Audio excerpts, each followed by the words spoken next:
Bonjour à tous et bienvenue dans une nouvelle vidéo. Aujourd'hui c'est un nouveau format et ce nouveau format s'appelle Late Night Talk avec Mayvi.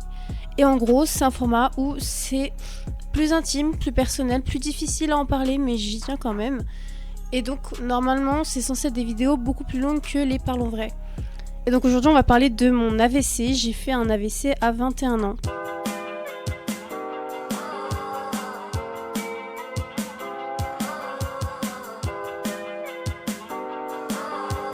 Je vais vous raconter ça dans un ordre chronologique. À ce moment-là, je travaillais à Disneyland Paris et j'étais en repos. Donc j'ai rendu visite à mes parents chez eux et mes parents travaillaient. J'ai appelé ma mère parce que je l'appelle souvent pour qu'on discute, etc. Et on finit l'appel. Je suis là, je suis posée dans le canapé, je regarde la télé et tout. Juste après l'appel, j'ai fait une crise d'asthme. Je suis asthmatique.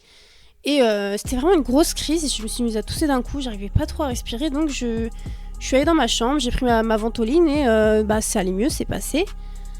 Et ensuite je me pose dans le canapé, je regarde un film et là je commence à sentir des fourmis dans les jambes.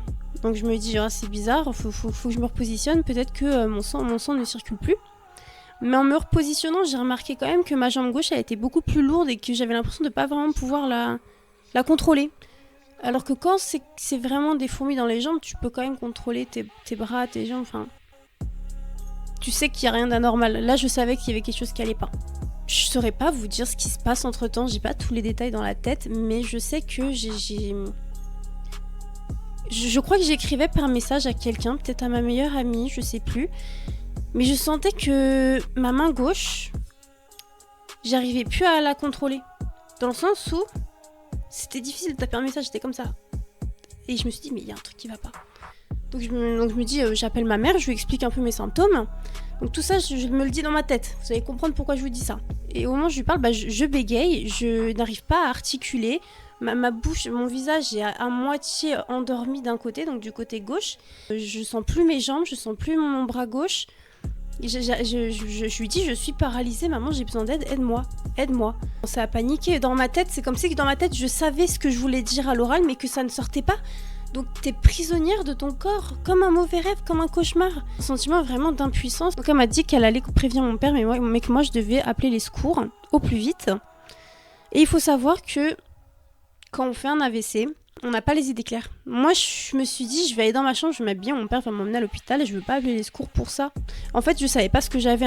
Dites-vous que moi, l'AVC, c'était quelque chose que je connaissais pas. Moi, c'était quelque chose qui arrivait qu'aux personnes âgées. Donc, je me suis pas posé la question de ce que j'avais. Je me suis juste dit, peut-être que...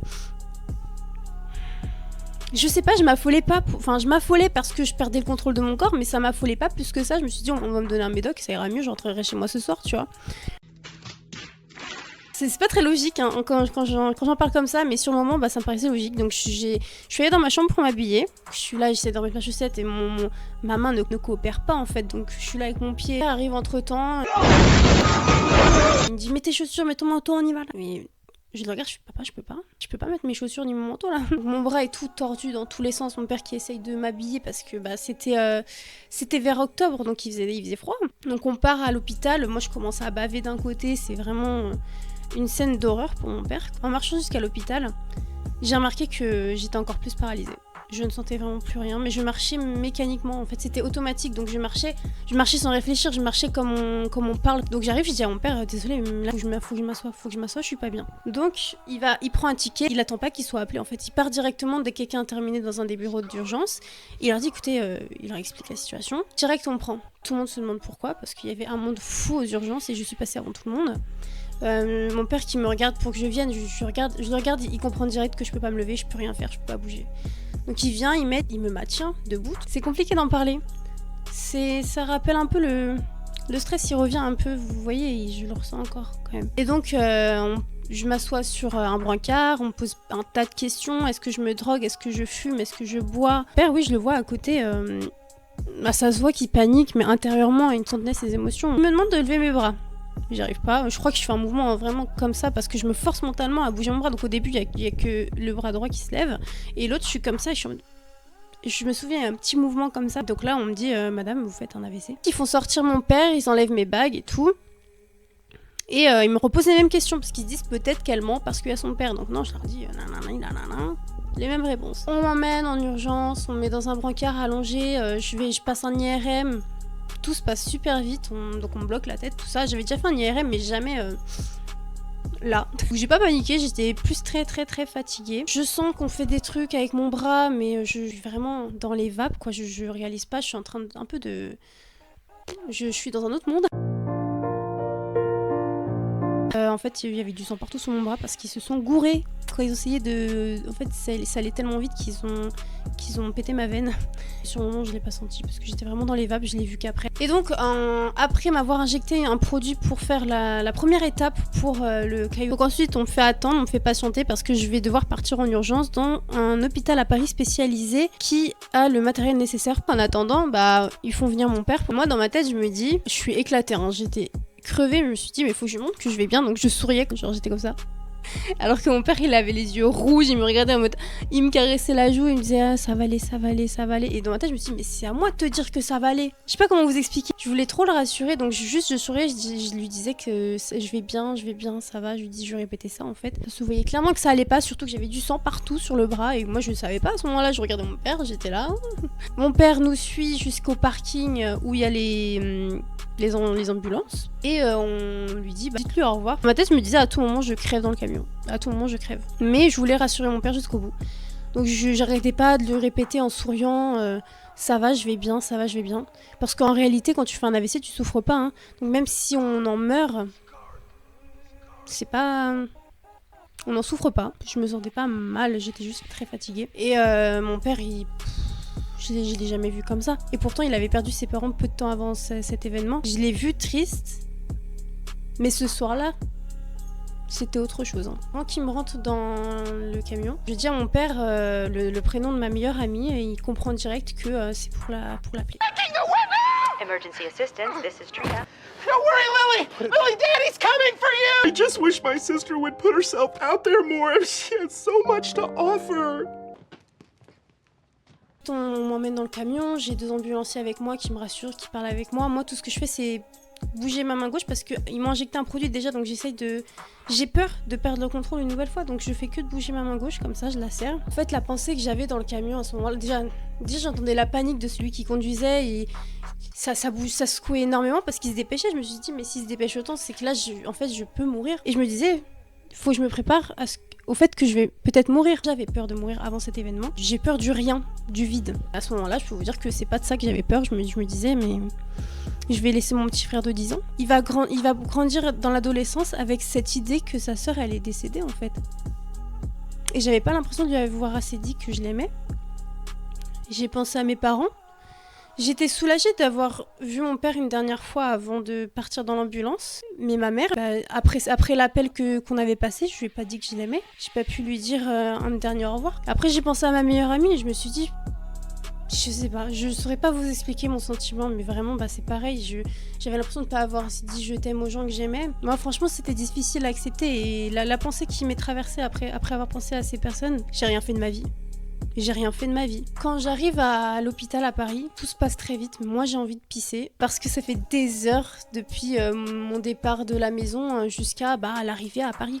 Et en plus, je panique énormément intérieurement, mais je ne le montre pas. On essaie de me calmer, mais en même temps, on me prépare et j'ai même pas le temps de parler en fait. On m'attache les bras et les jambes. Donc ça m'a vraiment fait pas peur, mais ça m'a marqué quand même. En fait, c'est normal, c'est pour pas que je bouge parce que c'est très délicat à faire. Ce que je dis, c'est j'ai envie d'aller aux toilettes. On est là, on me rassure, on me dit c'est pas grave, en gros, tu peux te faire dessus quoi, parce que là, t'as pas le choix.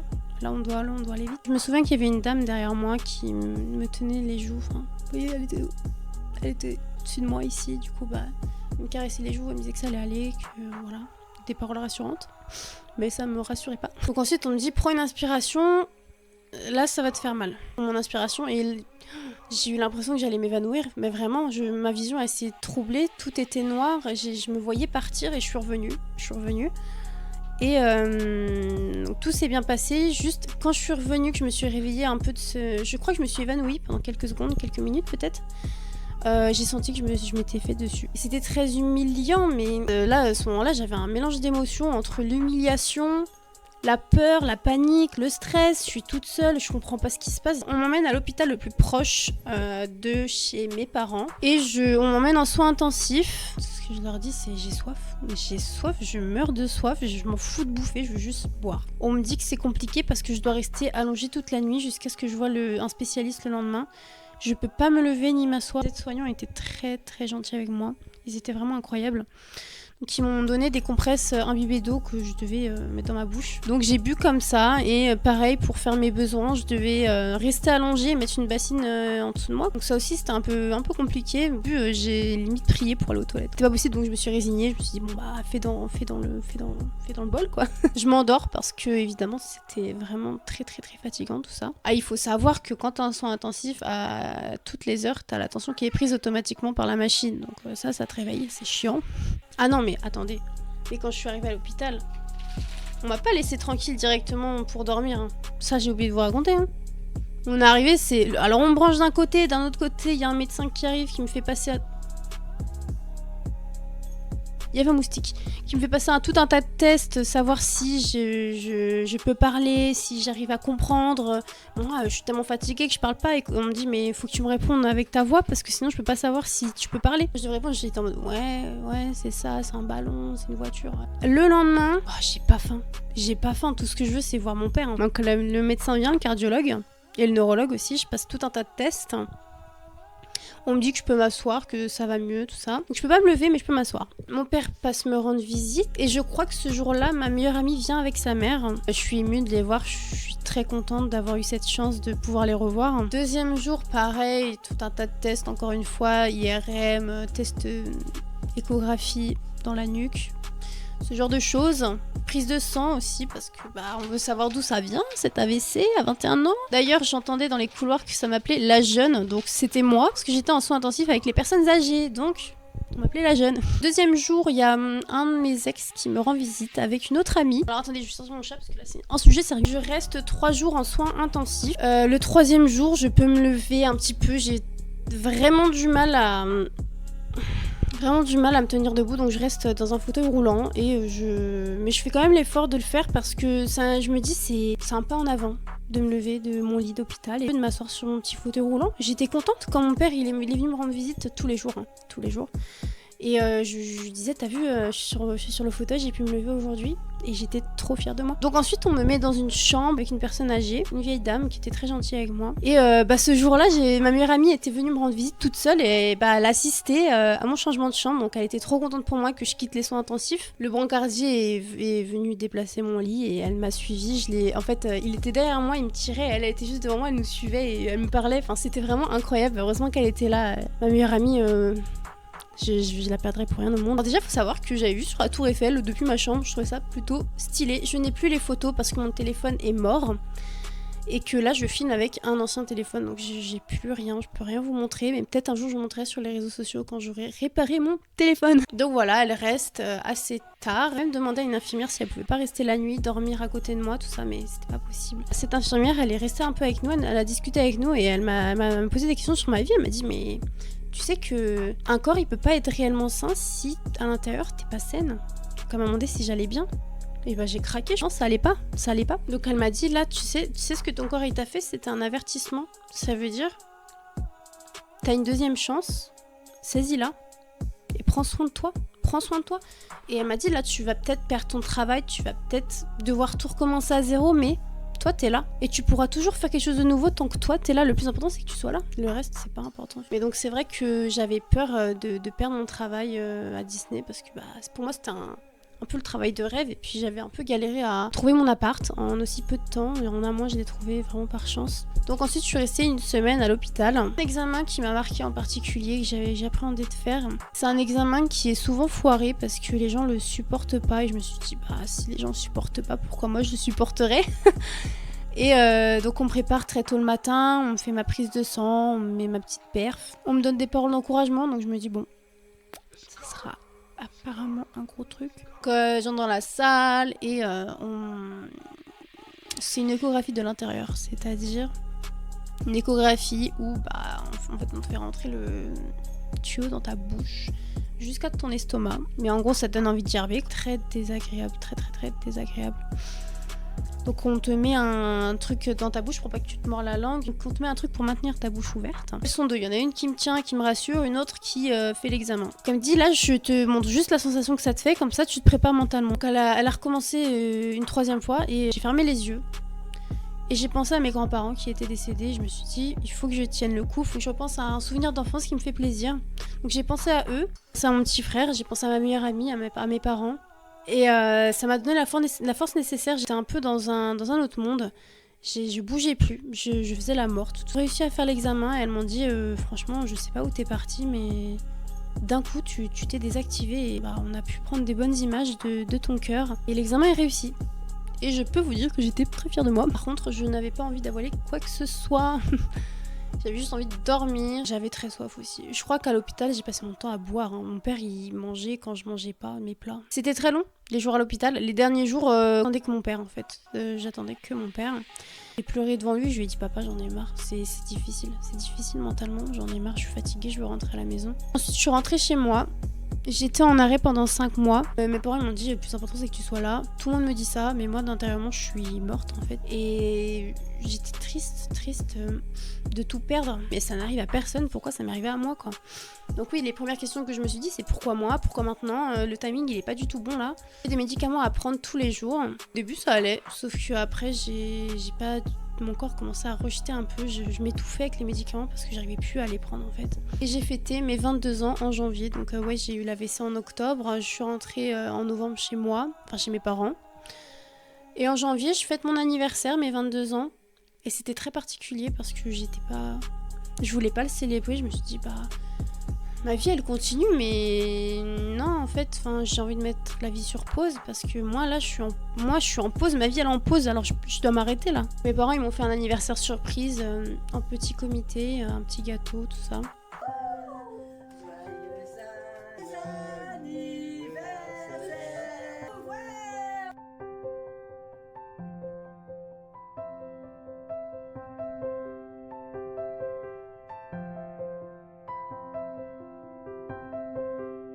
Ça allait pas du tout à ce moment-là, j'ai pleuré le jour de mon anniversaire. J'étais ado, j'imaginais pas mes 22 ans passer comme ça, mais clairement pas. Pour moi, 22 ans, je pensais que j'allais être avec mes amis, j'allais être une jeune adulte avec un travail.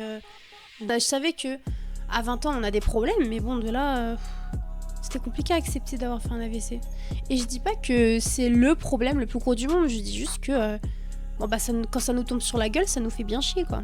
Parce qu'évidemment on a tous nos problèmes et je suis pas en train de dire que mon problème est plus gros que les autres ou moins gros. Je dis juste que voilà, ça m'est tombé sur la gueule et oui ça fait chier. Ça fait chier de se dire que tout s'écroule autour de toi en fait et que toi t'es là, t'as survécu. Mais pourquoi t'as survécu? Alors faut savoir pourquoi j'étais en arrêt. Parce que quand on fait un AVC on est très fragile, on peut tomber facilement malade. Et une fois que tu tombes malade, tu restes malade plus longtemps que la norme. Et c'est trop risqué, donc on m'a fait arrêter. Et donc, intervention fin février pour mettre une prothèse au niveau de mon cœur. C'est la fermeture du FOP. Je vous explique rapidement, sans mots scientifiques, parce que je ne suis pas médecin. Mais en gros, quand on a tous un trou dans le cœur qui relie les... Vous savez, le cœur est fait en 2 parties qui relient les 2 parties du cœur. Ils m'ont dit ça réduira les risques de faire un autre AVC, mais ce n'est pas forcément la cause de ton AVC. Donc on ne sait pas la cause, mais on réduit le risque d'en refaire un. Donc je fais cette intervention, je suis très stressée, mais je suis contente parce que je me dis ça y est, c'est fini, j'ai fait le plus gros.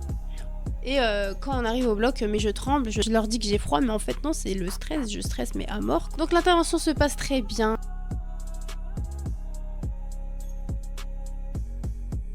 Le lendemain, je peux prendre une douche, je peux enlever ma prothèse. Non. Je peux enlever mon pansement, tout ça. J'ai du mal à marcher, ça me fait mal. Je rentre chez moi, je suis en arrêt 2 semaines, le temps que je me rétablisse de l'intervention. Et je reprends le travail. Mais je veux réussir, je veux décrocher mon contrat. Mon CDI, c'était un CDI quand même. Et je me dis, là, je peux pas manquer. Je peux plus manquer mon travail. Je tombais malade, mais constamment, je tombais malade tout le temps et je voulais quand même aller travailler, donc j'allais voir le médecin dans mes jours de repos. Et au début je m'étais mise en arrêt 1 semaine et je me suis dit mais si je fais ça tout le temps j'ai pas fini, moi j'ai pas envie de perdre mon travail, donc je vais juste prendre mes médocs, mais en échange j'y laissais ma santé quoi. Un jour où je retourne une énième fois chez le médecin, on me dit mais tu sais que tu dois faire attention parce qu'une prothèse peut s'infecter, voilà. Et ça m'a calmée, mais j'allais quand même au travail. Et bon, finalement, vous savez pas quoi. Bon, vous savez tous que j'ai travaillé à Disney, mais en gros, 3 jours avant l'arrêt de ma période d'essai, je me suis dit, oh, c'est bon, je vais réussir et tout, je vais passer cette période-là. Toqué par mon boss, qui me dit, on ne vous garde pas, vous ne correspondez pas à nos attentes. Mais vous pouvez repostuler, juste vous ne serez plus au pool. Je rassemble mes affaires et je m'en vais. Le cœur lourd parce que j'adorais mon métier. Je rends mon appart, je retourne chez mes parents et là c'est un coup dur. Je m'en remets pas, je chiale tous les jours. Ça a été difficile à accepter parce qu'en fait tu dois faire le deuil de qui tu étais avant et de ce que tu n'as plus, le deuil de tes grands-parents, le deuil de tes relations toxiques, le deuil de tes amis qui ne sont plus tes amis. Tu dois faire le deuil d'une vie en fait et c'est ça que j'ai pas accepté. C'est ça que j'ai pas accepté parce que je sais pas qui je dois être, qui je dois devenir. C'est très compliqué de changer de vie du jour au lendemain. En tout cas ceux qui traversent des problèmes de santé ou juste des problèmes que ça va pas, je vous donne tout le courage du monde parce que je sais que ça peut être très très très compliqué. En tout cas, prenez soin de vous, c'est très très important. Entre-temps, moi j'ai commencé à voir les effets que l'AVC avait eu sur mon corps, les séquelles. Par exemple, écrire un SMS au début c'était très compliqué parce que c'est trop précis. Et j'ai eu du mal à faire coucou pendant longtemps, là ça va mieux. J'ai du mal à porter des trucs lourds de ma main gauche et ça c'est encore d'actualité. Moi j'ai encore quelques difficultés et je sais que même au niveau de mon articulation quand je parle, c'est totalement différent de qui j'étais avant. Ma mère elle me dit même quand je souris au côté gauche, on voit que c'est quand même il y a des parties encore un peu endormies. Donc voilà, ça a laissé des séquelles. Quand je parle, parfois je bégaye, je cherche mes mots, j'ai du mal à m'exprimer. Laisser des séquelles, je pense qu'ils seront là pour toujours. Et aujourd'hui, je prends encore des médicaments. Faut savoir qu'avec ces médicaments, je ne peux pas tomber enceinte. Mais de toute façon, je n'ai personne. Mais c'est quand même triste un peu parce que j'en ai pour quelques années. Et se dire que je suis emprisonnée avec cet AVC, même une fois que c'est terminé, bah ça fait chier. Mon cardiologue il me disait ouais tu vas reprendre une vie normale. Ma vie elle est jamais revenue comme avant. Ma vie est jamais redevenue normale. So that was a f***ing lie. Donc ensuite moi j'ai passé 1 an à me concentrer sur moi-même en fait, à faire un travail sur moi-même parce que j'étais totalement perdue. Donc, je vais pas vous cacher que j'ai pas eu cette mentalité tout de suite. Je voulais reprendre ma vie, je voulais redevenir autonome et mes parents m'ont dit mais arrête parce que t'as déjà eu un avertissement et apparemment ça t'a pas suffi. Donc ils m'ont dit prends le temps pour toi de te redécouvrir, de savoir ce que tu veux vraiment et en fait t'es plus la personne que t'étais avant donc prends le temps d'apprendre à te connaître. Arrête de foncer la tête baissée. J'ai réfléchi à qui j'étais aujourd'hui et plus qui j'étais hier. Et j'ai commencé à me demander ce que je voulais vraiment dans la vie parce que j'ai repensé à cette nuit dans l'ambulance où je me suis dit j'avais rien fait de ma vie et je me suis dit bah là il est temps de changer ça. Donc je me suis lancée dans la création de mes musiques, je me suis lancée dans l'écriture d'un livre et là je vais reprendre ma vie, je vais reprendre mes études dans pas très longtemps, j'en suis très très fière. Et ouais, je me suis remise sur pied même si c'est pas facile tous les jours parce que oui, il y a des cicatrices qui sont encore là. Ah, c'est comme ça et c'est comme ça qu'on grandit, c'est comme ça qu'on évolue et tous ceux qui traversent des moments difficiles dans leur vie, franchement, je vous souhaite tout le bonheur du monde et j'espère que vous allez vous retrouver, que vous allez aller mieux, que vous allez guérir. La guérison, c'est pas une ligne toute droite, la guérison c'est des hauts et des bas. En réalité, c'est des hauts et des bas qui ne cessent de monter. Donc accrochez-vous, ça en vaut la peine. C'est important pour tout le monde de se demander qui je suis, qu'est-ce que j'aime vraiment, parce que le Covid, c'est l'exemple parfait de « mais en fait, je me connais pas. Qu'est-ce que je vais faire de mes journées maintenant que je peux plus aller au travail ?» On se connaît pas. On ne se connaît pas parce qu'on est centré sur notre travail, centré sur notre loyer à payer, centré sur notre appart, et on n'est plus centré sur nous. Et en plus, on laisse trop le monde extérieur nous juger, nous définir, alors qu'en réalité... Si on passait un peu plus de temps avec nous-mêmes et qu'on prenait le temps, ça changerait beaucoup de choses. J'ai osé me lancer dans ce que j'aimais. Ça veut pas dire que j'abandonne le côté professionnel qui me sert à vivre ma vie en fait, parce qu'on a besoin d'argent pour vivre. Je jongle entre ces deux univers-là. Pour l'instant, ça me va, donc je vais continuer dans cette direction. Dès que j'ai commencé à prendre soin de moi, à faire les choses que j'aimais, mon esprit allait mieux. Je me suis remise au sport, c'était beaucoup plus facile que toutes les fois où j'ai essayé auparavant. J'ai l'impression d'être moi, je contrôle mieux ma vie, plus sainement, et c'est la définition d'un esprit sain dans un corps sain. Donc je suis fière de moi, même si mes loisirs, c'est pas reconnu aux yeux du monde, bah c'est reconnu à mes yeux. Donc moi là je suis là pour vous dire que vous avez du potentiel que vous ne voyez pas. Prenez le temps de vous connaître, prenez le temps de réfléchir à la vie, au sens de votre vie, parce qu'on en a qu'une et que... Après, c'est dommage qu'à 60 ans vous vous dites, bon bah j'ai rien fait de ma vie, j'ai juste travaillé pour payer mes factures. Et je sais que c'est pas facile, qu'on n'a pas toujours le choix, mais on a toujours des moments de silence quand on rentre du travail par exemple, et ces moments-là, au lieu de se poser dans la télé qui nous abrutit, réfléchissez en fait, réfléchissez sur vous, prenez du temps pour vous, prenez soin de vous. Ça a l'air facile quand je le dis comme ça, et je sais que c'est pas facile, je le sais, mais c'est important. N'hésitez pas à laisser un commentaire, à liker la vidéo si ça vous a plu, et à activer la petite cloche. Je vous souhaite tout le courage du monde, et je vous envoie tout mon amour. Bisous, ciao ciao.